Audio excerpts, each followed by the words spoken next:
غیبت کرنا کمزور آدمی کی آخری کوشش ہوتی ہے۔ لوگ دو طرح کے ہوتے ہیں، ایک سخی لیکن ان کے پاس پیسہ نہیں ہوتا، دوسرے مالدار مگر وہ کسی کی حاجت روائی نہیں کرتے۔ دل میں برائی رکھنے سے بہتر ہے ناراضگی ظاہر کر دو۔ جس زبان سے جھوٹ نکلنا بند ہو جائے اس زبان سے نکلی ہوئی ہر دعا قبول ہوتی ہے۔ ایک دوسرے سے بغض نہ رکھو کیونکہ یہ ہر خیر و برکت کے زوال کا باعث ہے۔ غرور اور غفلت کا نشہ شراب سے بھی زیادہ ہوتا ہے۔ جو اس نشے میں مبتلا ہو جاتا ہے وہ جلدی ہوش میں نہیں آتا۔ لوگوں کو آپ میں تبدیلی نظر آ جائے گی لیکن اپنا وہ رویہ نظر نہیں آئے گا جو اس تبدیلی کی وجہ بنا۔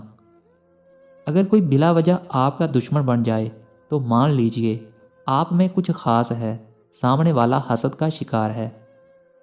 جس طرح درخت کی قیمت اس کے پھل کے حساب سے ہوتی ہے، اس طرح انسان کی قیمت اس کے اخلاق کے حساب سے ہوتی ہے۔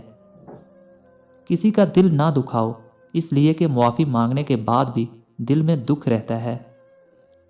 لوگوں کے ساتھ ان کے کردار کے مطابق رویہ اختیار نہ کریں بلکہ اپنی تربیت کے مطابق رویہ اختیار کیجیے۔ کچھ تکلیفیں ہمارا امتحان لینے نہیں بلکہ ہمارے ساتھ جڑے لوگوں کی پہچان کروانے آتی ہیں۔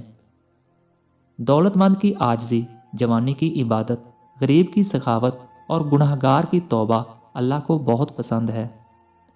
اے ابن آدم، اپنے ہاتھوں کی لکیروں پر نہیں بلکہ لکیریں بنانے والے پر بھروسہ کرو۔ ہر بات کو اپنے دل پر سجاؤ گے تو ہمیشہ روتے رہو گے۔ جو جیسا ہے اس کے ساتھ ویسا بننا سیکھو۔ زندگی کے 3 اصول بنا لو، اس سے ضرور معافی مانگو جسے تم چاہتے ہو، اسے کبھی مت چھوڑو جو تمہیں چاہتا ہے، اس سے کبھی کچھ نہ چھپاؤ جو تم پر اعتبار کرتا ہے۔